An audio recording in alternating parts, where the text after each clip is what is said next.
säässä lesken lehdet kumartaa ja mietin, käykö mulle niin kuin noille kadun kulmaan juurtuneille.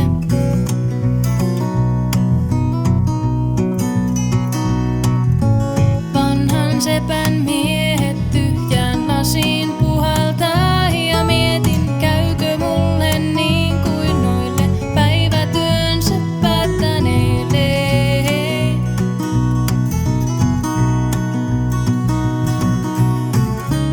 Mikä se on sellainen ihminen, joka valvoo kesään asti, eikä uskalla päätään leputtaa ja kokee hengen ahdistusta, kun istuu tässä keväisessä katupölymyrskyn silmässä. Kotiäiti elämälleen suuntaa odottaa ja mietin, käykö mulle niin kuin noille arkipäivään eksyneille.